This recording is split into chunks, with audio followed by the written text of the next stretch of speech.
radio, but right along the way, as Dr. Ellen leaves, I believe we have someone in the queue who's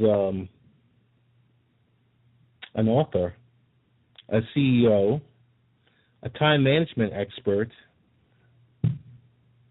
The portfolio is pretty heavy. We want to welcome Edward G. Brown to the show.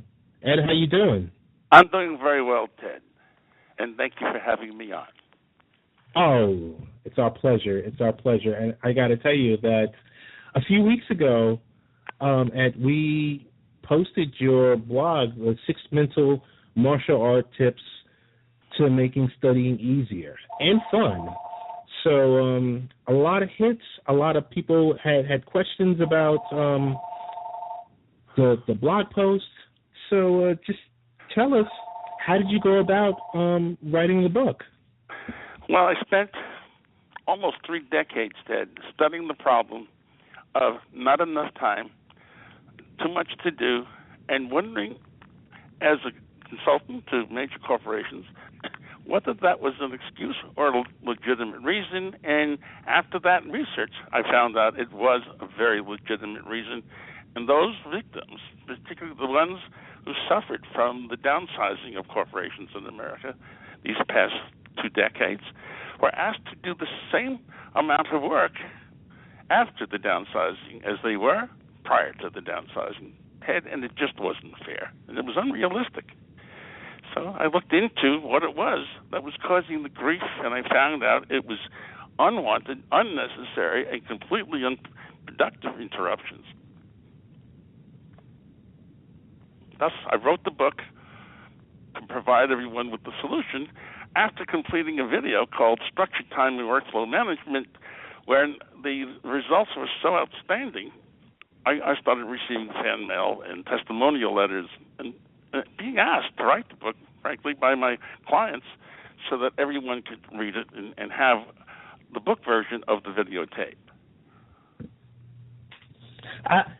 Ed, I got to tell you, when you started talking about downsizing of corporations and doing more with less, I mean, it's something that happens. It's part of your everyday work structure nowadays, where people are asking you to do what used to be one job. You notice that person is now doing 3 jobs. That's right. So I think, you hit it dead on.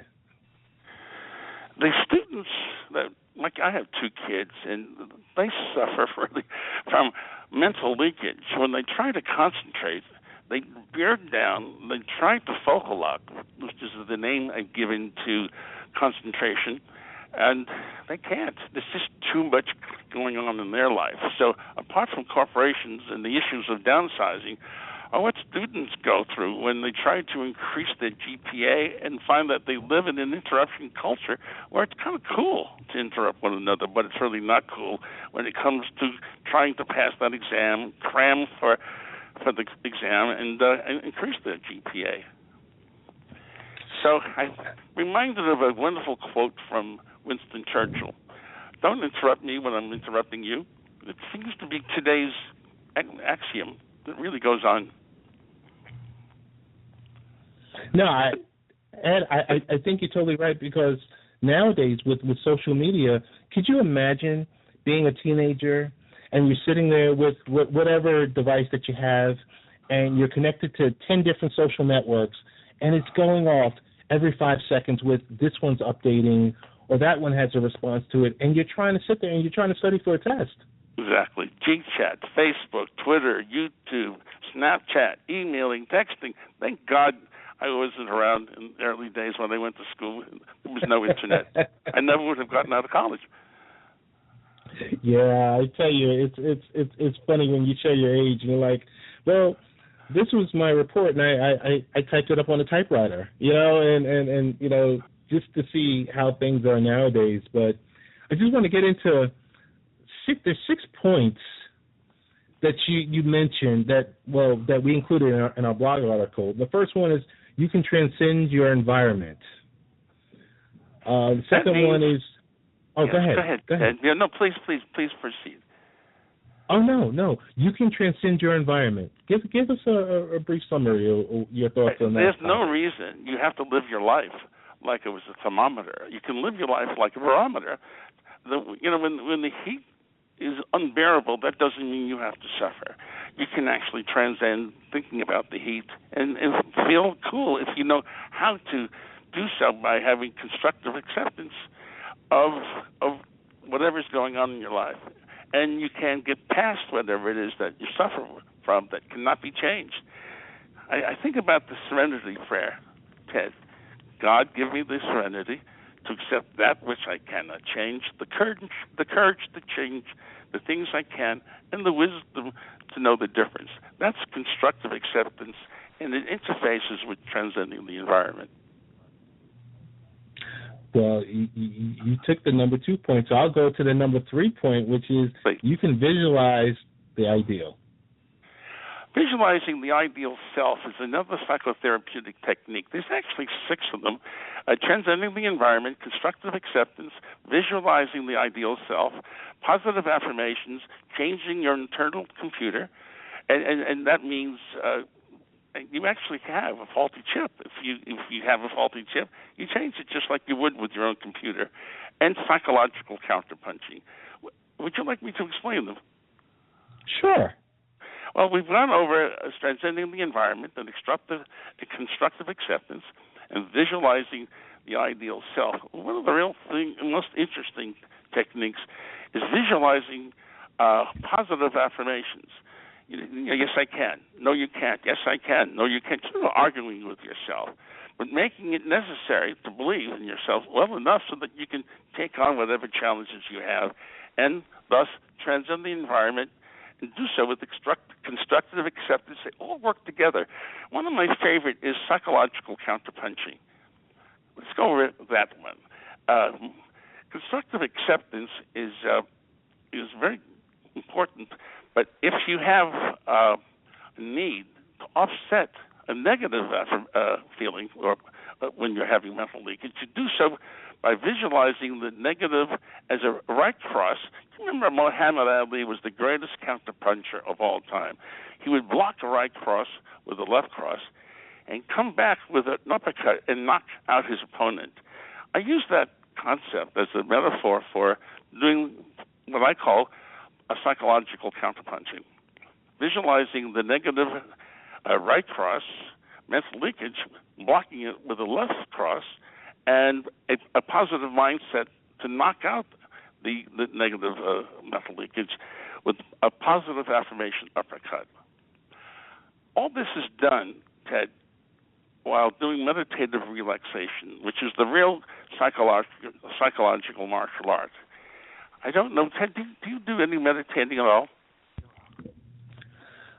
Most meditating I do is when I'm sitting on the Long Island Railroad going to and from work each day. That's not a bad place to do it. As a matter of fact, it's a wonderful opportunity. The things that I do that are called meditative relaxation techniques, which are in the book, is I use a breathing, a pranayama breathing, which the yogis taught us, is focusing on the airways of our breath. If we focus on, we're seeking to gain control and do focal locking, we focus on our inhalation, and we give it a color, like gold. And as we do that, we count to 8, inhaling 1, 2, 3, 4, 5, 6, 7, 8, and we have finally the gold air coming into the vortex of our brain, and we let it warm, and then we exhale in blue, and we count again, and suddenly we find ourselves gaining control. And on the exhalation, we think of the mantra calm, and we visualize whatever we like. We can visualize passing a test that we're worried about. We can visualize the cosmos. Anything that gives us peace, that gives us a sense of calm. Gotcha. So, Ed, I want you to tell us about the Cohen Brown Management Group. You know, not only the fact that you're a father to, you're the co-founder of the number one firm and culture change management consultant training, Cohen Brown Management Group. Just like for you to just tell us about a little bit about that. All right, Ted, we're recognized by our clients as number one in our space. That space is culture change management. When a company chooses to become a sales-driven culture, they come to Cohen Brown, and they ask us to convert what would otherwise be an administrative and service-driven culture into a proactive sales and service culture. Typically, those are banks around the world. We're in 50 countries. Our programs are videotaped, and they're translated into 12 different languages. Wow. Oh, my goodness. So you have all types of clients all over the world. Is this just within the U.S. or anything outside of the U.S.? No, we're in 50 countries, Ted. Oh, and, my goodness. We're as strong in the United Kingdom, Australia, Southeast Asia. Wow. Typically, our banks are the largest banks in their market. And we're also in telecommunications and healthcare. Oh, my. I think, Ed, I stumbled upon something. I'm like, oh, my goodness. Well, I got to tell you, I really enjoyed having you come by tonight. Thank you very much, Ted. And no, you're most welcome. We're definitely going to have to get you back for something in depth, because this is more of a teaser. So we'll probably be reaching out to you in the next few weeks to see if we can do I kind of look forward to that. Listen, if you and your guest would like to get the book, it's free for them. If they dial in stwm.com and answer the quiz we give you and send us the answers, we'd be delighted to send them a free book. And Ed, I was just about to get to that point. I was going to say, so tell us about the wonderful book is How to Get It, and you just told us how to get it. Well, the title is the Time Bandit Solution for Recovering Time You Didn't Know You Had. It's available in the better bookstores, and you can get it for free if you just dial in stwm.com and answer the quiz. Wow. That's a blessing right there. The quiz asks these questions. How many days, how many hours a day do you lose as a result of unwanted, unprepared, and unproductive interruptions? Aha. Gotcha. How many questions are in the quiz? There's just 3 sets of questions. They're very easy to answer. And they're just questions about how many hours a day do you lose as a result of unwanted interruptions, and/or how many days a week do you lose, and how many weeks a month do you lose? The answer would be more than likely 40 to 60% of your time is wasted by unwanted and unproductive interruptions. According to Basics research, $588 billion in 2005 was the cost of unwanted interruptions, and it grew every year since then at the rate of about 7%. Wow. So 40 to 60%. So a week is only about 168 hours. So that lets you know right there. Oh my goodness. So Ed, we want to thank you for joining the show. Tell us the best way to get in contact with you, through social media or through your website. Look up our website, timebanditsolutions.com or stwm.com. And as I said, we'll send you the book, and you can ask for a video as well. Gotcha. Ed, we want to give you a one-time.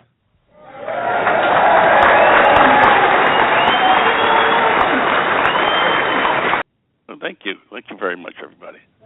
You're welcome. Ladies and gentlemen, this is Edward G. Brown, CEO. He's a dad. He's an author. He's co-founder. Great book, We're going to put it once again on our Facebook page, so and also on your Twitter handle, Ed. So expect to get tweeted and retweeted, and for people to reach out to you. We want to say thank you for joining us. Yes, so very, very welcome. Have a great night.